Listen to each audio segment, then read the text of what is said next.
Hi, good day, matriculants. Welcome back to our educational channel with Miss A, where today we are going to focus on the effects of international trade. We are still in our topic 4, the foreign exchange market, where we covers our terminology, we covers our reasons for international trade, the demand side reason and the supply side reason. Today we are going to check or to talk about the effects of international trade. So here in grade 12 we're going to focus on the 4 effects of international trade, where we have specialization, mass production, efficiency, and globalization. So what's going to happen right now, as usual, is that we are going to get into details on each effect and then explain what does it means. So we are going to start with the specialization. I think I remember I explained from my previous audio to say specialization is when a country chooses to specialize or to focus on a certain goods and services.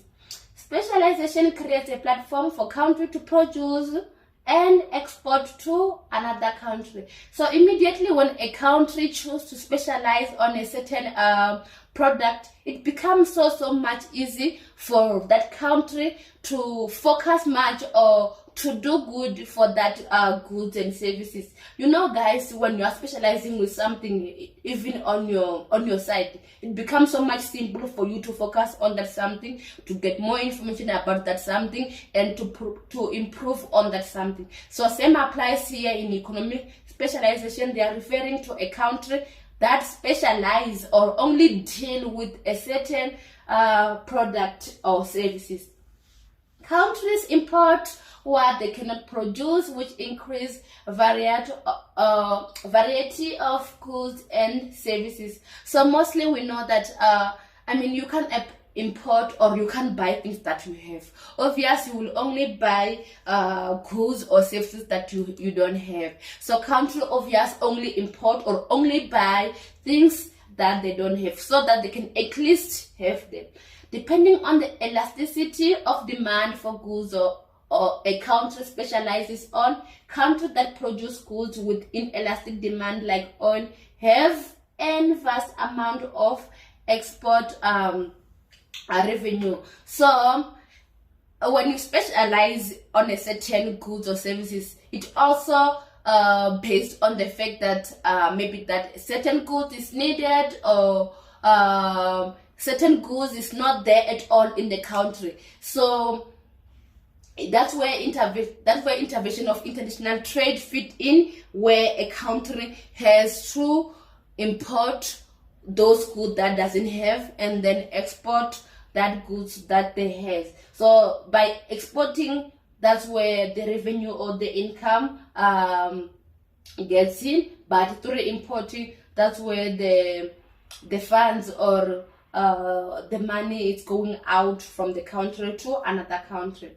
So another effect of international trade is mass production. Mass production refers to those countries that can produce in bulk or in many production. Mass production promote economics of scale, which occur when large quantities are produced at a lower cost per unit. Yes, there are countries that can produce, let's say, loaf of bread using 1 kg of flour. Maybe 1 kg of flour can produce maybe 3 loaves of bread. Another, the same 1 kg of flour can also produce 1 loaf of bread. Why? It's because of the mass production. Some country cannot do that other country can. This can be based on the machinery. This can be based on the skills or labor resources. So the country that produce mass production at lower cost, they are the one who easily export their goods and services. Mass production increases the supply and country's competitive edge on the global market. Mass production, economies of scale, and specialization create huge international advantage as they improve a product supply and competitiveness.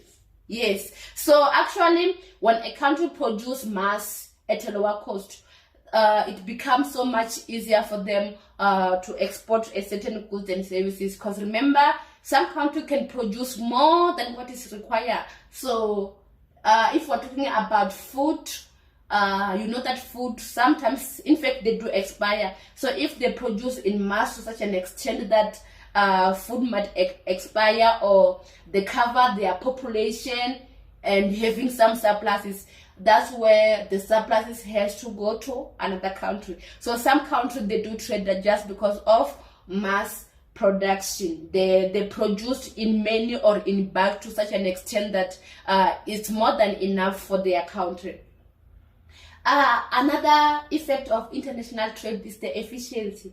International trade improve competition and ensure that consumers have access to variety of goods and services at a lower cost. So when we're talking about efficiency, we're talking about a country that produces goods and services with no any waste of resources.